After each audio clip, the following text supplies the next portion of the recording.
Welcome to today's gardening. I'm Amy Ivy from Cornell Cooperative Extension, and this week I wanted to show you the variety of annuals and perennials I've got in bloom in my garden right now. One of the things I've always liked about gardening with flowers is how they change throughout the summer. The perennials are forever coming in and out of bloom, and the same thing with the annuals. They bloom longer, but they tend to take a while to start blooming, and then they have a nice long bloom time after that. The orange in the back is tiger lilies, and those grow from a big fat bulb. I probably planted about 3 bulbs in that section originally, and over the years they've multiplied to make all those extra shoots. And they're really in their glory right now. I like them because they're nice and tall, and I like that bright orange color. Next to them on either side is echinacea, or purple coneflower. And this has been a really popular plant. I think every perennial garden should have some echinacea in it. It's so durable. It doesn't have bug, insect problems, disease problems. It's drought tolerant once it's established. And you can see it's a nice, vigorous, robust plant with a lot of bright color for the garden. In front of that is one of my current favorite perennials, and it's a kind of catmint, Nepeta, and the variety is Six Hills Giant. And one of the things I like about it is the beautiful shade of blue that the flowers are, and the fact that it blooms for a really long period of time.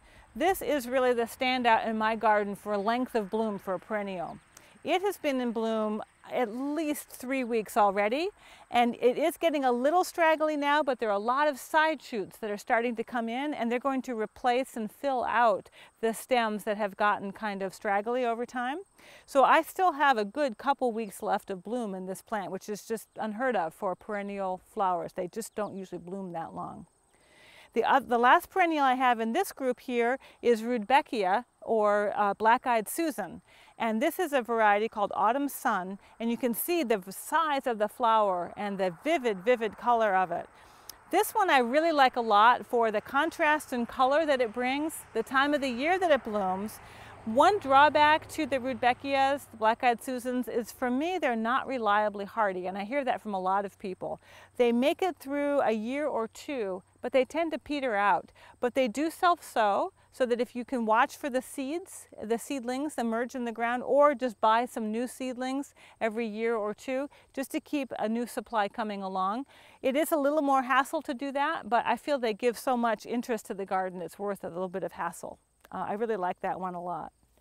And then moving on to the annuals, I've got 2 right here that I wanted to talk about. This one here is the flowering tobacco. It comes in a pink shade, but I really like it especially in the white shade. And the white has more of that sweet fragrance that flowering tobacco is known for. And then over here is calendula, which is a really nice plant for cool temperatures. It loves the spring and the fall. It's starting to go to seed now, and that's something that happens with annuals. Once they completely go to seed, they shut down. They're an annual plant, so they have a 1-year life cycle. They go to seed and then they're done.